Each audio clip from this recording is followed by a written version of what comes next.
आपल्या परिसरातील दिवसभरातील ताज्या घडामोडी।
महाराष्ट्रातील भगिनींना आधार देणारी राज्य शासनाची मुख्यमंत्री माझी लाडकी बहीण योजना।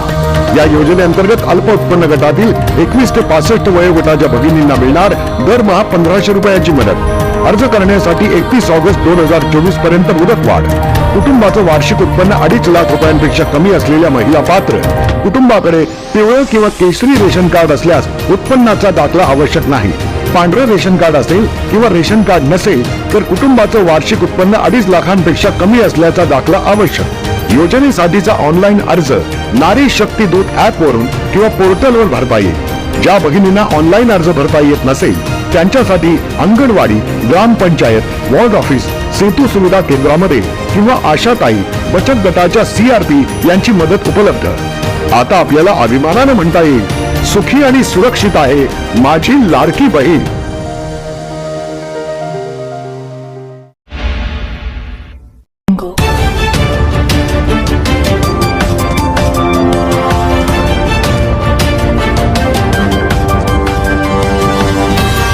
नमस्कार मित्रांनो, मी आहे संभाजीनगर मधील जोगेश्वरी इथे याला खेटून जवळपास रामराई तलाव आहे आणि रामराई तलावापासून जवळपास 1972ला याची आयकोर झाली जमीन आणि या इथले शेतकरी आहे, हे शेतकरी तेव्हापासून परेशान आहे।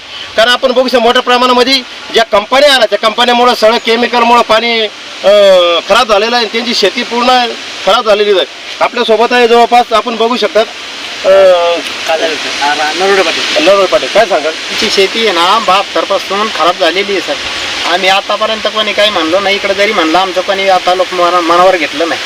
आणि आमची शेती प्रत्यक्ष आता हे साहेब लोक आणून आम्ही पाहणी करून आम्ही याची काहीतरी तुम्ही तरतूद करा अशी आमची इच्छा आहे.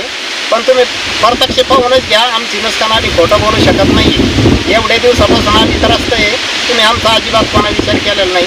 आतापर्यंत आम्ही आहे ना बऱ्याच लोकांना सांगून थकलेलं आहे. आतापर्यंत तुम्ही आता आमची जर दखल घेऊन तुम्ही थोडा आमचा विचार करा, आमचं असं म्हणणं आहे. अपूर्ण क्षेत्र सर्व शेतकरी त्रस्त आहे, जवळपास पूर्ण त्यांचे वावर खराब झालेले आहे. आपल्यासोबत आहे दीपक भाऊ, काय सांगाल?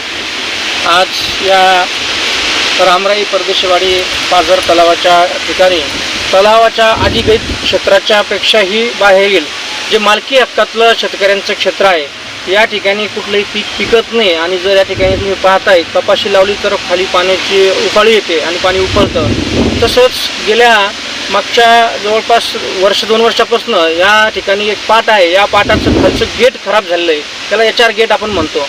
आणि HR गेट मार्चमध्ये जर रिपेअर केलं असतं तर ते खूप कमी याच्यात, ज्यावेळेस तलावाची पाण्याची क्षमता 40% होती, तर त्याच वेळेस ते रिपेअर केलं असतं तर आजपर्यंत शेतकऱ्यांना या अडचणी आल्या नसत्या. 2 गोष्टी या ठिकाणी आहेत.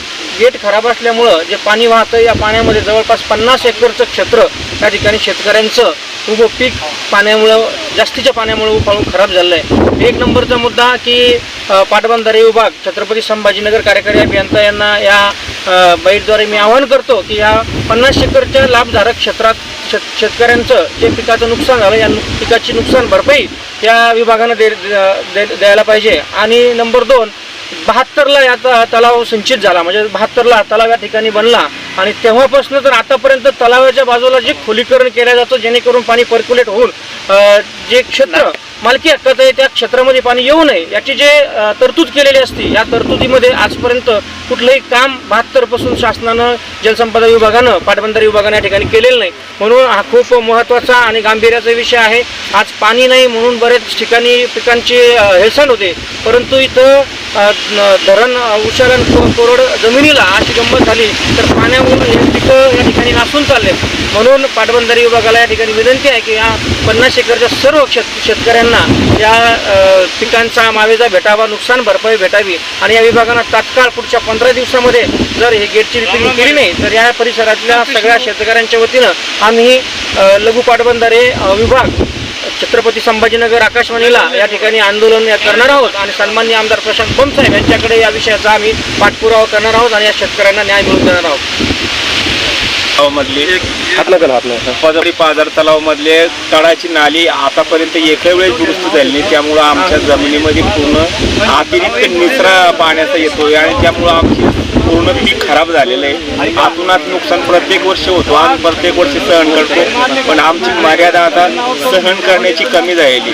तरी माननीय साहेबांनी याचा विचार करून या पाझर तलावाचं नालीचं खोदकाम करावं आणि नेहमीचा पाठ असलेलं चालू हा बंद करावा ही विनंती करतो.